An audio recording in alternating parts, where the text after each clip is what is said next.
ஜனவரி 26ஆம் தேதி நாங்கள் இங்கே சந்தியாகப்பர் கோயில் இணையபுத்தந்துறையிலேருந்து வந்திருந்தோம். அப்போ எனக்கு 2 பொம்பளை பிள்ளைங்க உண்டு. அப்போ அந்த அன்னைக்கு காலேஜ் லீவாக இருந்தாண்டு எழுண்டி கூப்பிட்ட நேரம் இளைய பிள்ளை வரையில என்ன கூட, மூத்த பிள்ளை நான் வாரேன் இப்படி சொல்லிட்டு வந்தான். அப்போ நாங்கள் இன்னொரு குடும்பம் நாங்கள் சேர்ந்து தான் வந்தோம். அவங்க பிள்ளைங்க 2 சின்ன பிள்ளைங்க. அப்போ நாங்கள் சொன்னோம், இந்த பிள்ளை தனியாக இருக்குவா, நீங்கள் போய் அவ்வளோ கூட படுக்க அனுப்பிடலன்னு சொல்லிட்டு வந்தோம். இங்கே வந்தது பிறகு எனக்கு மனசு ஒரு சங்கடமாக இருந்தது. சின்ன பிள்ளைங்க எல்லாம் வீட்டில் இருக்கி நம்ம இங்கே இருப்போம் இப்படி சொல்லிட்டு ராத்திரி 12 மணிக்கு இங்கே ஜெபம் நடந்துட்டு இருந்தது. எங்கே ஜெபம்? சந்தியாப்பர் பக்கத்தில் இங்கே எந்த ஊரில்? நான் மரவப்பேட்டியில் சந்தியாப்பர் கோயில் பக்கத்தில் குருசடி பக்கத்தில் நாங்கள் இருந்து ஜெபம் பண்ணிட்டு இருந்தோம். அப்போ 12 மணிக்கு நான் கேட்குது, சந்தியாகப்பரை நாங்கள் உங்களை பார்க்க வந்திருக்கோம், அங்கே எங்கள் பிள்ளைங்க இருக்கு, அந்த பிள்ளைங்களுக்கு பாதுகாப்பு யார், நீங்கள் போவேணும் எனக்கு வீட்டுக்கு போய் எனக்கு பிள்ளைக்கு நீங்கள் காவலுக்கு போவேணும் இன்னைக்கு நைட்டு ஃபுல்லாக. ஏதாவது எனக்கு பிள்ளைக்கு நான் போகிறது வரைக்கும் எனக்கு பிள்ளைங்களுக்கு அந்த வீட்டில் எந்த ஒரு பாதிப்பும் வரக்கூடாது, எல்லாம் சின்ன சின்ன பிள்ளைங்க இப்படி சொல்லிட்டு நான் இங்கே ஜெபம் பண்ணது நேரம் அதே 12 மணிக்கு அந்தோனியார் எங்கள் வீட்டுக்கு போயிடுது. அப்போ நாங்கள் தூங்குத கட்டிலுக்கு பக்கத்தில் ஒரு மேசை உண்டு. அந்த மேசையில் ஒரு சந்தியாகப்பர் படம் இருந்தது. அந்த படத்துக்கு பக்கத்தில் அந்தோனியார் நின்று இருக்கார்.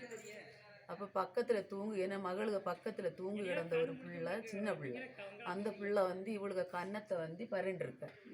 உடனே இவங்க என்ன செஞ்சிருக்கீங்க, இந்த பிள்ளை கண்ணை முழிச்சு பார்க்கும்போது அந்தோனியார் தலைக்கோயிறு அப்படியே இருந்திருக்கார். உடனே இவ பயந்து என்ன செஞ்சா, அந்தோனியாரில் இருக்காருன்னு சொல்லிட்டு பெட்ஷீட்டை எடுத்து தலை வேலையை மூடிண்டு திருப்பி இன்னும் கொஞ்சம் நேரம் பிந்தி ஒரு அரை மணிக்கூர் கழிஞ்சு அவர் போனாரா இருக்காரு அப்படின்னு சொல்லிட்டு பார்த்த நேரம் திருப்பி அதில் இருக்க தான் செய்தார். அப்படி இவ அப்படி 4-5 நேரமாக திறந்து பார்க்க அவர் அப்படியே இருக்க தான் செய்தார். முழிச்சு இவ பார்த்த நேரம் அவர் அப்படி இருந்தார். 5 மணி வரைக்கும் இருந்துரு. 5 மணிக்கு பிறகு ஆள் இல்லை.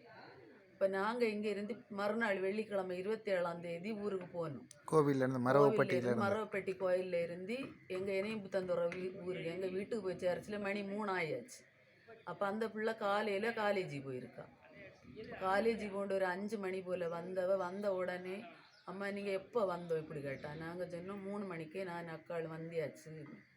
அப்போ உடனே அவ இருந்துட்டு அது அம்மா ஞாத்தை நாங்கள் தூங்கும்போது 12 மணிக்கு இந்த அந்தோனியார் நம்ம வீட்டில் வந்தார். ராத்திரி 12 மணிக்கு என்ன பக்கத்தில் தூங்கு கிடந்த சாரோன் என்ன கன்னத்தை இப்படி பரண்டுனா நான் திரும்பி பார்க்கும்போது இந்த அந்தோனியார் இருந்தார். நான் உடனே பயந்து போய் பெட்ஷீட்டை எடுத்து தலைவலியை மூடிட்டேன்.